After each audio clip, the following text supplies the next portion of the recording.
আমাদের পাড়ার বাবুদা একদিন ওনার বউকে নিয়ে একটা শপিং মলে ঢুকেছে। পেছন পেছন আমিও গেলাম। আমি দেখি বাবুদা ফোন তো চাইনি, কি করে দেখি। ঢুকতেই বাবুদা বলছি, বাবা এটা মল না বিমানবন্দর? ওনার বউ পিঙ্কি বৌদি বলছে, চুপ করো, আর সেল চলছে সেল। বেশি কথা বলো না। বলতে বলতেই দেখলাম একটা দোকানের দিকে গেল, একটা সেলসম্যান ছুটে এলো। হ্যাঁ বলুন, দেখুন আজকে যা কিনবেন, কিনলে কিন্তু একটা হাসি ফ্রি। বাবুদা বলছি, বাবা হাসি ফ্রি? তাহলে কান্না কি কিনতে হবে? কিনতে হবে। হ্যাঁ বলো কি? এই চুপ করো চুপ করো, বেশি কথা বলো না। এই দেখো এই ড্রেসটা যদি আমি পরি না, আমাকে নায়িকা লাগবে।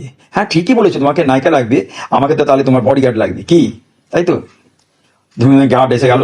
গার্ড এসে বলছে, দেখুন আপনি দৌড়বেন না।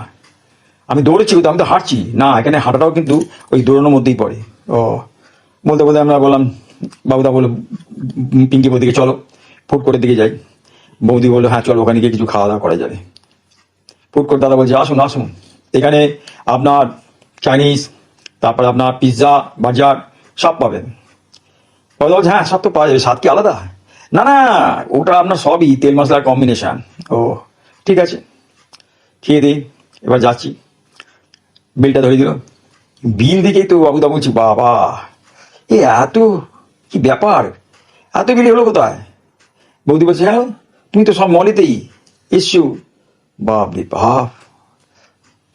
ওদিকে দেখি গার্ড বলছেন, এই যে দাদা বেরোনোর রাস্তাটা এইদিকে। বাবুদা ধন্যবাদ ধন্যবাদ, ঠিক আছে মল থেকে ফিরি আর কি করব। আস্তে করে বাবুদাকে বললাম, বাবুদা তাহলে মলে এসে তোমার অভিজ্ঞতাটা কেমন হলো? হ্যাঁ কিরম কাটালি বলো? আর বলিস না, যাই বাড়ি যাই।